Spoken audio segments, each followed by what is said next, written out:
Bonsoir à tous, il est 19h. Voici les grands titres de l'actualité de ce samedi.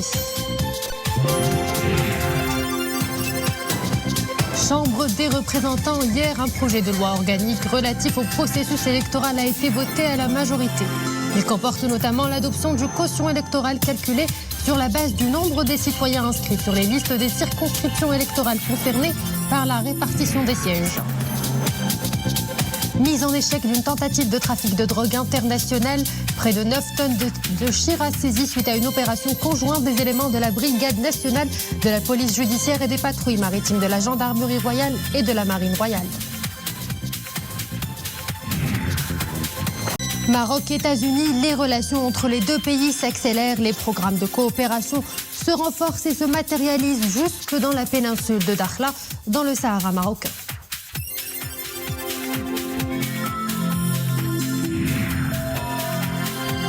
Dossier santé, c'est un syndrome qui fait son entrée et soulève des interrogations sur la prise en charge des patients, le Covid lent. Chez certaines personnes, la maladie semble s'éterniser. Ce soir, nous irons à la rencontre de personnes pour qui la bataille continue, même des mois après leur guérison.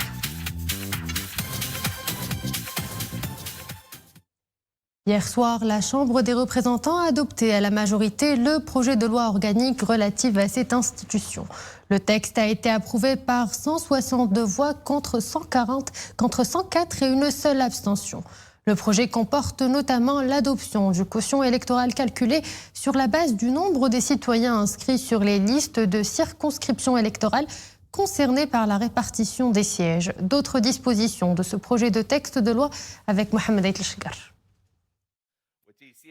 Le projet de texte adopté a connu auparavant l'introduction de plusieurs amendements. Des amendements qui portent essentiellement sur l'adoption du quotient électoral sur la base des inscrits et l'élargissement des cas de cumul de mandats électifs pour concerner aussi la présidence des conseils communaux, préfectoraux et provinciaux. Le projet de loi présente une vision alternative pour la circonscription électorale nationale en la remplaçant par des circonscriptions régionales, vu la place constitutionnelle qu'occupe la région dans l'organisation territoriale du royaume. Le projet de texte adopté prévoit de remplacer la circonscription nationale par des circonscriptions régionales, tout en répartissant les 90 sièges réservés actuellement à la circonscription nationale sur les circonscriptions régionales en fonction de deux critères principaux. 1. Le nombre des habitants et 2. La représentativité de la région. Et dans le but de faciliter la tâche aux partis politiques en ce qui concerne la formation des listes des candidats, le projet de loi prévoit la validation de la liste dont l'inéligibilité de l'un des candidats s'est avérée après l'expiration du délai fixé pour le dépôt des candidatures. Les candidats se trouvant ainsi dans les positions inférieures de la liste par rapport aux candidats inéligibles sont replacés dans les positions supérieures. Ce nouveau classement est pris en compte lors de la répartition des sièges. Et afin de renforcer les mesures de moralisation de la campagne électorale menée par les candidats, et d'y apporter la transparence nécessaire et garantir une concurrence loyale et saine, le projet de loi exige de tout mandataire de liste ou candidat de créer un compte de campagne électorale, suivant un exemplaire fixé par voie réglementaire et qui doit être déposé dans un délai fixé selon les dispositions en vigueur. Ce projet de texte de loi a été approuvé par 162 voix pour, 104 contre et une seule abstention. Cap sur Mehdia, où a lieu la mise en échec d'une opération d'envergure de trafic international de drogue. L'opération sécuritaire conjointe a permis la saisie de près de 9 tonnes de Chira grâce à la vigilance et à la coordination des interventions des éléments de la Brigade nationale, de la police judiciaire et des patrouilles maritimes, de la gendarmerie royale et de la marine royale. Mohamed El-Shgar. L'opération sécuritaire permet de saisir des dizaines de ballots de drogue, d'un poids total exactement de 8 990 kg de Chira, soit près de 9 tonnes de drogue. Cette saisie a été le fruit d'une opération conjointe menée aux premières heures de la journée d'hier, suite à des informations précises fournies par les services de la Direction générale de surveillance du territoire. Des informations ayant révélé l'implication de marins opérant sur un bateau de pêche côtière dans une tentative de trafic de tonnes de Chira. L'opération sécuritaire conjointe est ensuite menée par la Brigade nationale de la police judiciaire avec la coordination des efforts sur le terrain et l'intervention des patrouilles de la gendarmerie royale maritime et de la marine royale qui ont intercepté le bateau à 54 km au large de Média, à Kénitra. Les 7 personnes arrêtées à bord de ce bateau sont soupçonnées de liens avec un réseau criminel actif dans le trafic international de drogue. Les perquisitions ont permis la saisie donc de près de 9 tonnes de Chira. Les suspects ont été placés en garde à vue à la disposition de l'enquête menée par la Brigade nationale de la police judiciaire sous la supervision du parquet compétent en vue d'élucider les tenants et aboutissants de cette affaire et de déterminer les ramifications transfrontalières et ses éventuels liens avec des réseaux de trafic international de drogue. Depuis la reconnaissance des États-Unis d'Amérique de la pleine souveraineté du Maroc sur son Sahara et surtout depuis la visite d'une délégation américaine de haut niveau au futur consulat américain à vocation économique à Dakhla, une nouvelle dynamique est insufflée au projet américain dans cette région du Sahara marocain. Et c'est dans cette même optique que le programme Morocco's Future Leaders a été lancé hier dans la ville de Dakhla. Kardlemi et Mounia Marouche. Leur point commun, ils sont tous actifs et engagés au sein de leur cité. De jeunes managers venus un peu partout de toute la région Dakhla Oued Dahab pour bénéficier du programme Morocco Future Leaders. Une formation qui va leur permettre de fourbir leurs armes managériales. Mais avant de démarrer le programme, une petite séance de présentation s'impose pour se mettre dans le bain. C'est une expérience très intéressante. Elle va nous permettre de découvrir les dernières pratiques dans le domaine de la communication et de leadership et d'être bien sûr à jour.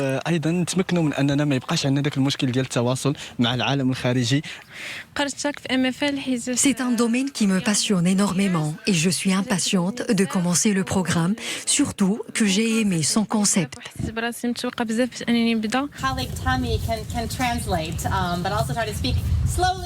Ces 20 jeunes leaders ont été sélectionnés parmi 300 candidats sur la base de leur engagement dans le tissu associatif local et en fonction de leur potentiel de leadership.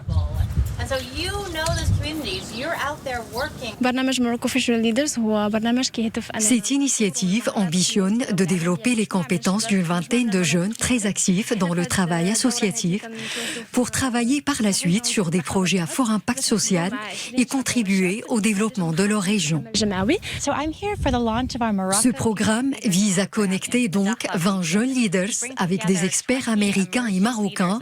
Il a également pour objectif de développer leur esprit entrepreneurial et de renforcer leurs capacités en matière de leadership, de communication et d'innovation. À l'issue de 5 mois de formation, les participants doivent concevoir des projets pertinents. Les projets gagnants seront récompensés financièrement et accompagnés sur le terrain. Autre programme innovant de coopération entre le Maroc et les États-Unis d'Amérique. Cette fois-ci, il est question d'éducation et formation. Le lycée du défi, un programme de coopération soutenu par le Millennium Challenge Corporation. L'exemple nous vient de Marrakech où une délégation maroco-américaine a constaté de visu l'efficacité et la performance du projet. Amina Allam, Hassan Mskour et Mohamed El Shgar.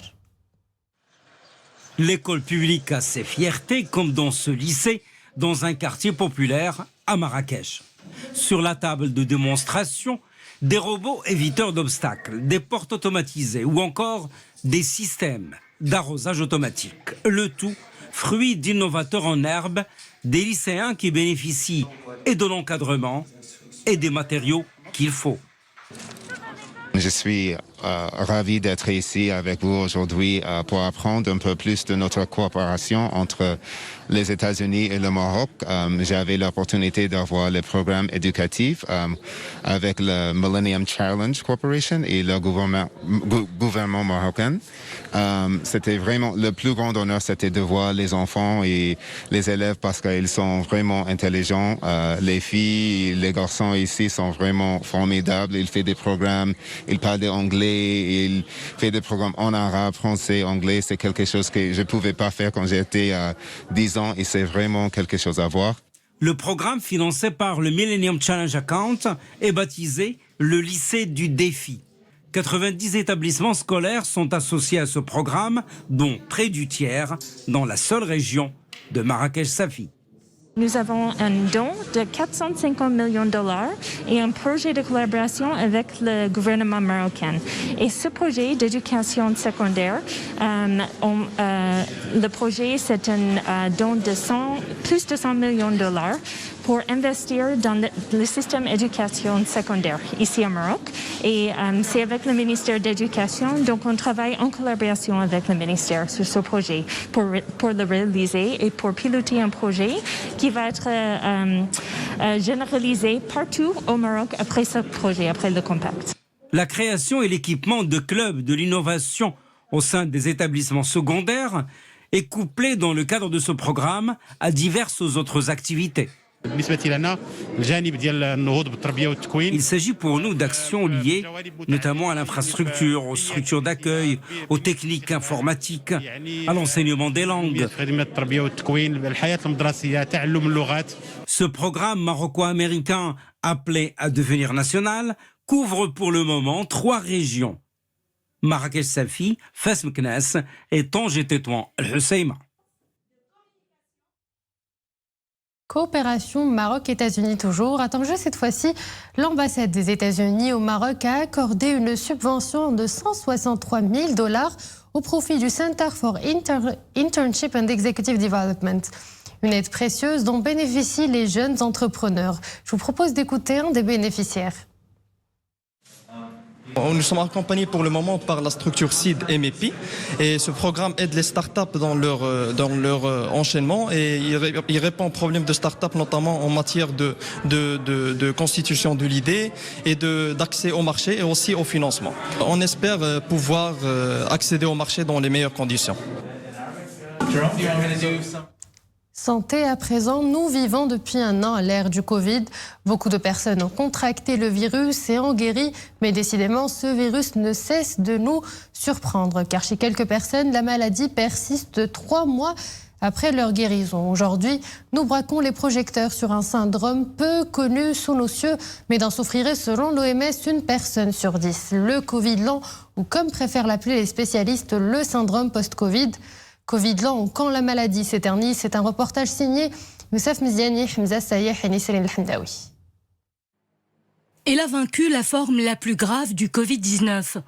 De son hospitalisation et de son passage en réanimation, Asma Mahmouri garde certains souvenirs qui ne la hantent pas pour autant. Mais du coronavirus, elle garde à ce jour des séquelles difficiles à supporter. Et dire qu'elle est complètement guérie de la maladie il y a tout juste 3 mois. Le jour même où je suis rentrée, j'ai senti que j'étais en détresse respiratoire. Et je me disais, est-ce que je suis guérie ou pas guérie? Parce que pour moi, j'étais guérie. Donc je ne comprenais pas pourquoi il y a eu tout ça. Je ne comprenais pas pourquoi je ne respirais pas bien. J'avais des maux dans le ventre. J'avais le ventre qui gonflait. J'étais très mal. Alors là, comment vous vous sentez actuellement? Je suis très fatiguée. Très fatiguée. Encore maintenant, je ne peux pas faire beaucoup d'efforts. Essoufflée. Comme Asma, Lamia a elle aussi vécu le calvaire du syndrome post-Covid. Pourtant, elle n'avait contracté que la forme bénigne du coronavirus. Aujourd'hui, elle reprend petit à petit une vie normale ou presque. Mais elle se souvient de ce mal qui l'a rongée. De retour à mon travail, j'ai remarqué que je n'avais plus d'énergie. J'étais à bout de souffle. La fatigue m'accompagnait à longueur de journée. Même le fait de monter les escaliers est devenu pour moi éprouvant. J'ai subi des analyses. On a diagnostiqué des complications liées à la coagulation du sang. Ce Covid long qu'on appelle communément post-Covid, c'est un mal qui reste encore mystérieux. Et ce qui est très étonnant dans l'histoire, c'est que c'est un tableau qui touche aussi les patients qui sont jeunes et qui jusque-là étaient en bonne santé et sans facteur de risque cardiovasculaire particulier documenté. En l'occurrence, il n'était pas forcément diabétique, hypertendu, tabagique, atteint d'une pathologie particulière dans ses antécédents. Donc ça fait un peu la particularité de ce post-Covid qui, on le voit, touche environ à peu près un tiers des patients. Et les femmes, paradoxalement, ou je ne sais pas si on peut dire paradoxalement, les femmes sont plus touchées que les hommes. Souvent, ces personnes atteintes du syndrome post-Covid sont mal comprises au niveau de leur entourage familial et de leur milieu professionnel. Et cela affecte leur morale. Alors, comment les accompagner ? L'accompagnement commence d'abord par la reconnaissance. D'accord ? Il faut savoir que ça existe. Et la fréquence n'est pas négligeable. Hein. C'est 10-15% des sujets des patients qui ont fait le Covid vont faire ce qu'on appelle ce syndrome post-Covid ou ce Covid long. 10 à 15%. On est sur 50-70 000 personnes qui vont quand même souffrir de cela. Et c'est relativement handicapant. Il y a vraiment des personnes pour lesquelles il y a un vrai handicap dans leur vie sociale, dans leur vie professionnelle. 2, médicaliser, c'est extrêmement important parce que médicaliser veut dire qu'on les a compris déjà. Et puis 3, à ce moment-là, rentrer avec eux dans une prise en charge relativement dynamique pour pouvoir les accompagner à ce que ces symptômes diminuent progressivement, voire régressent dans le meilleur des cas. Une question taraude ces personnes. Verront-elles la guérison au bout du tunnel ? Probablement oui. Mais on n'a pas assez de recul pour connaître quels sont les délais, est-ce qu'il ne va pas y avoir de séquelles à long terme, etc. Nous n'avons pas suffisamment de recul pour pouvoir statuer sur le devenir de ces patients de façon, comment dirais-je, certaine. Est-ce que ces personnes qui ont ce post-Covid, est-ce qu'elles peuvent être vaccinées ? Ah oui, bien évidemment. Il faut qu'ils se fassent vacciner d'ailleurs. Donc ça fait partie des recommandations du ministère de la Santé. Mais est-ce qu'on attend à ce qu'elles guérissent totalement pour qu'elles puissent bénéficier de leur dose ? Pour l'instant, il n'y a absolument aucun élément qui va nous dire qu'il ne faut pas les vacciner, ces patients. Hein. Il faut bien évidemment qu'ils rentrent dans le processus vaccinal standard. En attendant de retrouver sa pleine forme, Madame Marmouri reste optimiste. Après cette épreuve de santé, elle semble avoir changé la pyramide de ses priorités dans la vie. On est vraiment dans l'essentiel maintenant. Franchement, on fait plus de projets à long terme. Bon, voilà, on se contente d'être en bonne santé. C'est la priorité, c'est le capital santé qui compte. Opération vaccination contre le Covid-19 jusqu'à ce soir 18h. Près de 4 millions de personnes ont pu bénéficier de la première dose du vaccin. Plus exactement, il s'agit de 3 913 615 personnes vaccinées pour la première dose et 578 942 pour la deuxième dose, ce qui classe le Maroc dans le top 10 mondial de la vaccination. Pour ce qui est des principaux indicateurs épidémiologiques de ces dernières 24 heures, 407 nouveaux cas confirmés Covid-19 ont été enregistrés depuis hier 18h sur un total de 11 672 tests réalisés. 3 décès sont à déplorer et 509 nouvelles rémissions enregistrées. Le total des cas graves ou critiques est de 357, dont 19 patients intubés.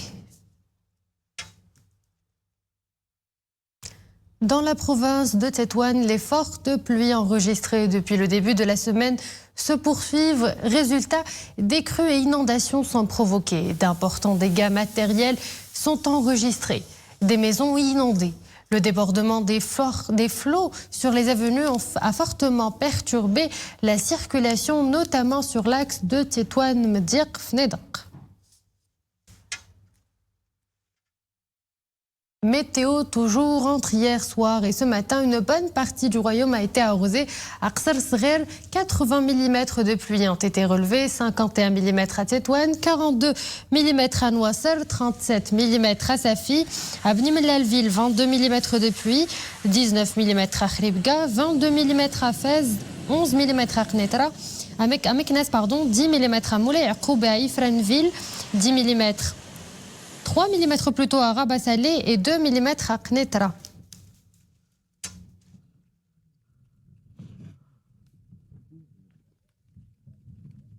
Et voilà, c'était la fin de cette édition. Merci à vous de nous avoir suivis. Excellente soirée sur Aloula.